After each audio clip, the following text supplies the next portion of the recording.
Yeah, this is the 7 billion news. The Ukrainian troops are trying to take back control of Odessa and Slavyanska. This is the sadness of human life. You see the people crying in the streets. You see the people crying in the streets. Do they see the people crying in the streets as these people are gunning down and killing each other and the innocents that are stuck in between?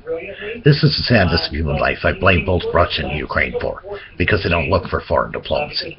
They don't look for diplomacy instead of killing. The violence is going to escalate here. The violence is truly going to escalate here.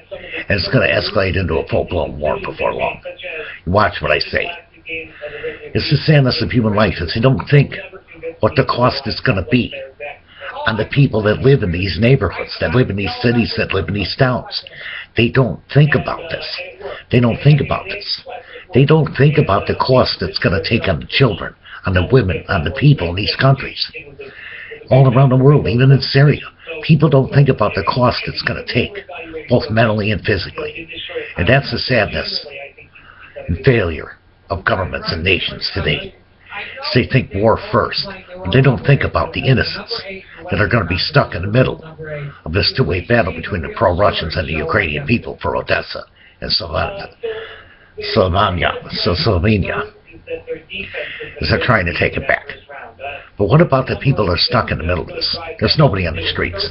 You can see the woman dragging the troop into the thing, just crying. You can see the woman crying. And that's the sadness of human life. That's really the failure of human life. That's really, really, really the sadness of human life. Because I'm not pro-Russian or Ukrainian. I'm human race. This is what I mean by protesting. Protesting the violence in Ukraine and Russia. That's the human truth. That's the human fact. That's the human news. It's going to take its toll on these people. It's going to start to bring hunger. It's going to start to bring poverty. It's going to start to bring all kinds of disease and famine. And people don't think about this. People don't think about the cost of the people. The cost of the people. The cost that's going to be on the people. That's the human truth. That's the real part of it. That's the reality part of it. Because nobody thinks about the cost it's going to take on the human people who just want to live their lives in these damn cities. Who just want to live their lives in these damn cities. And that's the sadness of human life. They can't go to work. They're afraid to go anywhere because they're afraid their families are going to be killed. Or somebody's going to be killed. That's the human part of it. That's the inhuman part of it. That's the inhuman part. And this is what we cover here. The inhuman part of it. The human effect. The human gene.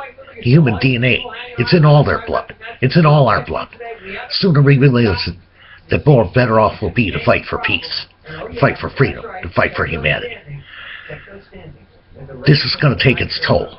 It's going to take its toll on the country. It's going to bring more poverty. It's going to bring more death. It's going to bring rape. It's in war, you always have animals. In war, you always have some type of animals. And as rape is called an act of war now. Some sicko put that out on the news. And rape is called an act of war now. Whatever happened to the Geneva Convention? Protecting of innocents. They're trying to take back Odessa and Slovenia. Sorry, I can't pronounce the name. But it's going to take its toll on these people. It's going to take its toll on these people. Believe it. It's a fact of human life. Reality of human life. Human history will show it for itself. Thank you for this. Is Human Being News. Thank you for watching.